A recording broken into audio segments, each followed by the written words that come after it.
Live from our 7 Tasmania studios, your nightly news with Joe Palmer begins now. Good evening, everyone. We begin with developing news on a frightening incident where a car has allegedly evaded police across multiple suburbs on Hobart's eastern shore. For the details, we're going straight to our reporter, Michelle Wisby. Michelle, good evening. Is the situation under control? Joe, it has now been resolved and officers took 3 people into custody just a short time ago. We have these pictures just in showing the end of the incident, with the allegedly stolen car coming to rest on the Bowen Bridge. That brought to an end a big operation involving a helicopter, as the vehicle allegedly failed to stop for police in the Rodney area around 4 o'clock. Police say they did manage to spike the car's vehicles, but it continued travelling for some distance before it eventually came to a halt on the bridge. Now, that's of course blocked a main link between Hobart's northern suburbs and the eastern shore in the busy peak hour traffic. Now tonight there is still a lot of congestion around the Bowen Bridge westbound, so motorists are being urged to avoid the area. And Joe, police say investigations are continuing tonight. A woman has admitted her part in a fatal car crash which claimed the life of a northeast mother. Today, the victim's daughter told a court of her suffering and the families in suffering more than a year after the tragedy. She came to court with a picture of a woman she will never see again. Tammy Stone struggled through tears, describing December 29, 2018. My mother's life ended that day, and mine was ripped apart. Corrie Stone was killed at Labrina when another car crossed into her path. The other driver was Kim Fayers. Today she pleaded guilty to causing death by negligent driving. The court heard she was travelling to Scottsdale to visit her sick father. She had only driven the Mitsubishi Challenger once before. On Golconda Road, she failed to react to a 55-kilometre advisory sign, taking the curve at 100 kilometres an hour. She later told police, "I knew I couldn't get it under control. It just wouldn't work." A passenger in her car was also injured, while Fayers lost her arm to medical complications. The lawyer for Kim Fayers said her client struggled knowing that she had caused Miss Stone's death. She added that her client only needed to look in the mirror to be reminded of the tragedy. The 53-year-old will be sentenced next month. Sean McComish, 7 Tasmania News. A 51-year-old man has died at the scene of a 2-car crash on the busy Brooker Highway this morning. Police say the man's car collided with the back of another, causing traffic chaos in the middle of one of Hobart's busiest roads. Emergency crews swarming to a serious crash. Authorities facing challenging conditions at this scene this morning. A 2-car collision surrounded by heavy traffic. A 51-year-old male has been driving a red Commodore, which has struck the back of a white RAV4 as the vehicles were travelling north. As debris littered the highway, authorities worked to save a life. Called to the scene around 10:30 at the intersection of the Brooker Highway and Elwick Road. The crash ultimately claiming the life of the 51-year-old from the Baghdad area. The male driver of the Holden Commodore has passed away. The other driver has received injuries and has been transported to the Royal Hobart Hospital. The injuries aren't life-threatening. Crash investigators examining the scene, police still working to determine exactly what happened. We're looking at basically everything that may have impacted on the actual accident itself. So it's not just the manner of driving, but other factors as well. Police remained on the scene here at the Brooker Highway for several hours while they completed their investigations. They're now calling for anyone with information to come forward.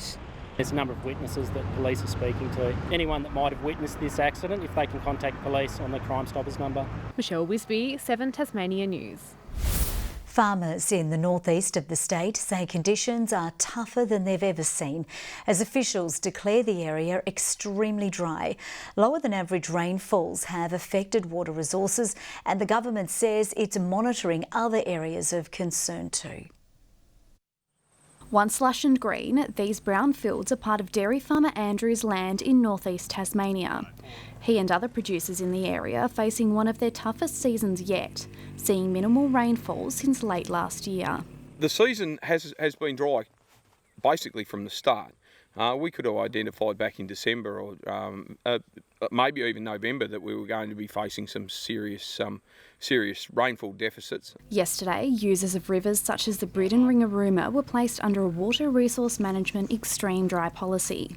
It gives authorities more leniency as they manage water in the systems, with supplies, restrictions, trading and enforcement of rules. We have more discretion in terms of the use of water. This is to benefit farmers and those rural communities doing it tough.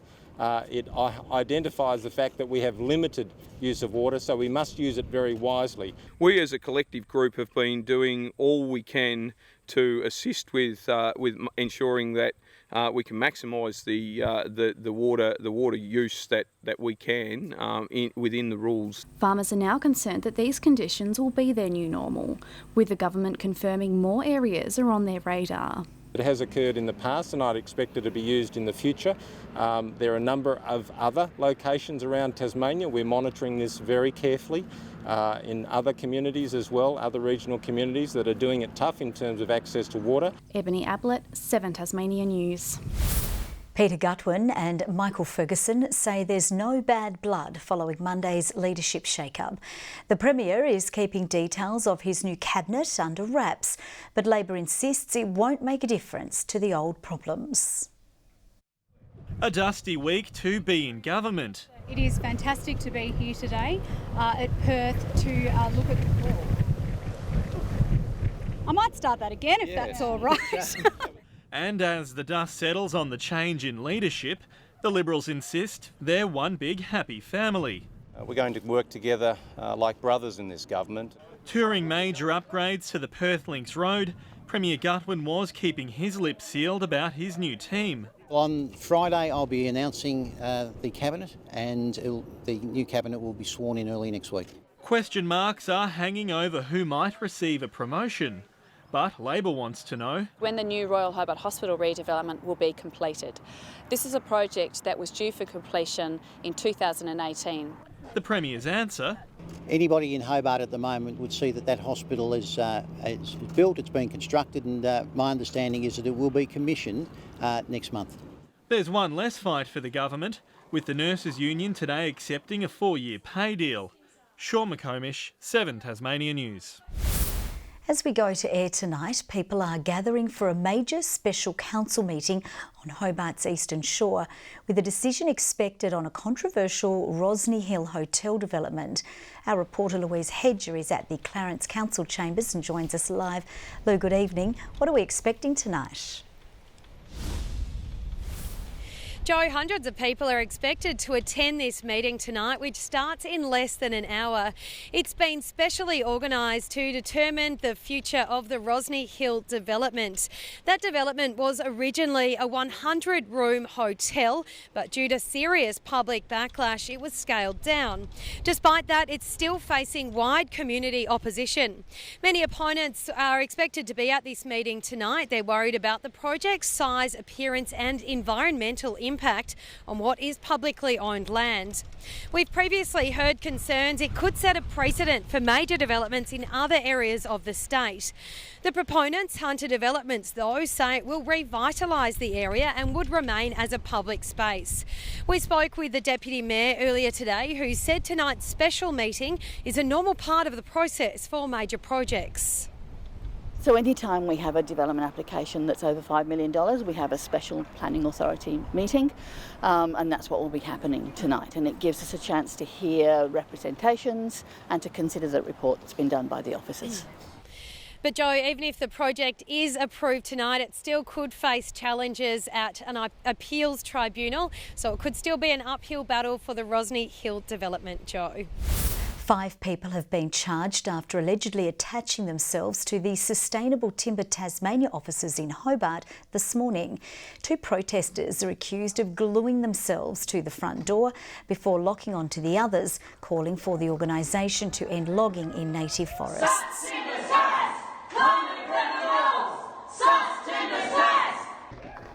Police charged the group with trespass. They're now expected to appear in the Hobart Magistrates Court at a later date. The rise of social media is triggering concerns about the integrity of jury trials. Tasmania's Law Institute has released a report recommending an overhaul of jury education to deal with the issue. It says members need to understand the importance of not researching a case prior to or when sitting in on a trial. What is important is that jurors know a base level about what they can and can't do, and that then after, with that education, they can self-regulate. That is, they know what the risks are. The findings will now be considered by the courts. 4 people have been injured after a bus and a car collided in Hobart this morning. Police were called to the crash between a Metro bus and a Mazda station wagon with Victorian plates on the Lower Domain Highway just after 11 a.m. 4 of the 5 occupants of the car were taken to hospital with non-life-threatening injuries. Authorities say initial investigations suggest inattention may have been a contributing factor. The countdown is on for the Clarence Jazz Festival, which is set to kick off in just a few weeks. The event officially launched today, with a local musician providing the audience with a sneak peek of what to expect for the festival's 24th year. Yeah, I get a kick out of you. I love the Twilight series in lots of ways because we take jazz out to the communities, and I just love watching, everybody from the little kids through their parents and grandparents just sitting on the lawns enjoying the music. The event kicks off on Sunday the 16th of February and runs for a week at a number of locations around Clarence. Nathan Ellis has held off the Melbourne Renegades in an exhilarating final over to keep the Hobart Hurricanes season alive. Mac Wright was superb, posting an unbeaten 70 off 50 balls, while Matthew Wade smashed a barrage of boundaries. The master and the apprentice at the crease, and for veteran Wade, it was a masterclass indeed. He's gone again. He is feeling it tonight, Matthew Wade. 66 off 29 balls, the lion's share of those runs from boundaries. His departure dented the rocketing run rate. Luckily, Mac Wright was still there. Drags it long, high and handsome over deep mid-wicket for 6. In just his second game for the Canes this season, Wright did everything right. And that's his 50. He and Ben McDermott produced a powerful partnership to have the Canes at 190 before a nasty collision sobered the stadium. Oh, Harper, huge collision. And he's gone down heavily here. Sam Harper's hard landing would end his innings. The wicketkeeper taken to hospital with concussion. The Renegades regrouped. Big hits aplenty. The heat too hot, even for the Grey Nichols bat. Wright returned for an electrifying encore. His catch has been taken. Thought for a moment it was going to find the gap, but Mac Wright, what a night he's having. Then the bright light shifted to another youngster, Nathan Ellis, cast for the closing credits. And what a scene it was. The Renegades needed 11 from the over. Oh, he gets the full toss. He hasn't got enough on it. He should be out. Webster's wicket wrested control. Ellis held his nerve. And he misses. Great bowling, young fella. A full pitch to finish, the Hurricanes winners by 4 runs. Relief written all over his face. The Canes can still make finals, but they'll have to beat the Sydney Thunder in Hobart on Friday night to have any chance of it. To golf, Queensland's Annabelle Hutchings has taken out the Girls' Championship at the Tasmanian Junior Amateur in Launceston. While in the Boys' Championship, Victorian Michael Song won a sudden death playoff last night to claim the title. Oscar Burrell and Georgia Bailey were the top Tasmanians. Richie Port's Tour Down Under campaign is still going to plan despite a scare at the end of Stage 2. The Tasmanian remains in touch with the race leaders ahead of a crucial climb tomorrow. In the bushfire-affected Adelaide Hills, it took less than a minute for a clear breakaway to form. Richie Port, the event's 2017 champion, was shielded by teammates in the tight-knit peloton.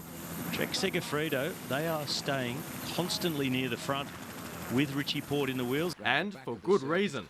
Oh, there's a crash right in the middle. A touch of wheels as we were speaking there. One bad slip could spell disaster in the cycling game. Port would nearly suffer such fate with just over a kilometre to go. Another crash, Phil. Massive crash.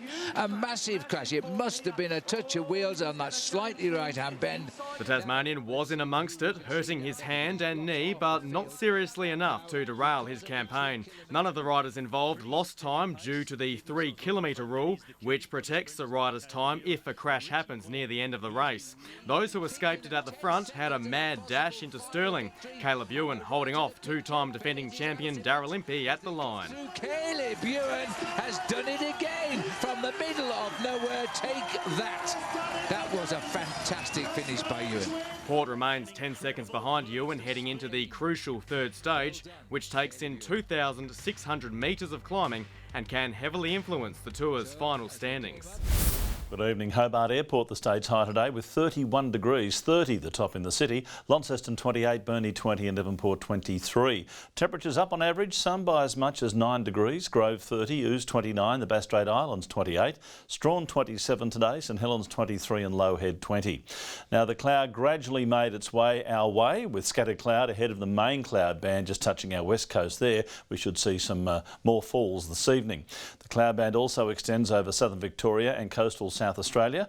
Cooler air sits over the Bight and afternoon convective cloud over the far north. Tomorrow the cold front, a main feature linking central Australia with the Tasman Sea. The trough still evident over the mainland with a high to the southwest. The winds northwest to westerly increasing to 20 to 30 knots from late morning. Swells at 3 metres in western waters. A strong wind warning for all Tasmanian coastal waters and also for the southwest lakes. Tomorrow for Hobart, a shower or two and 20 degrees. 20 also for Cygnet and New Norfolk with showers in the air. Launceston, a shower or two, becoming windy. 17 the top, 17 also for Devonport and Campbelltown with the wind picking up and the showers falling. For Burnie tomorrow, showers and becoming windy. 17 also for Strawn and Smithton, 17 degrees. 20 the high for St Helens with rain clearing, becoming windy though, 21 the top for Swansea, Fingal, rain and 19 degrees. UV in the very high range tomorrow. On Friday, showers over the west and north, partly cloudy elsewhere with just the chance of a shower. A cloudy start to the weekend with another shower over the north and possibly the northwest. And on Sunday, showers in the west, cloudy elsewhere with gusty winds. Cloud clearing from Perth, a morning shower forecast for Adelaide, rain for Melbourne, hot and mostly sunny in Sydney with temperatures pushing towards 42 and a possible storm in Darwin. Partly cloudy in Hobart, 27 though, 21 in Launceston at the moment and 18 degrees in Devonport. Prepare yourself for a plunge in temperatures tomorrow. In fact, Joe, I wouldn't be surprised if you were here tomorrow night in one of those ridiculous puffer jackets of yours. I'm a bit partial to the old puffer jacket, aren't I? Thank you very much for that, Murph. That's all from the team. Thanks for your company. See you a bit later. Bye-bye.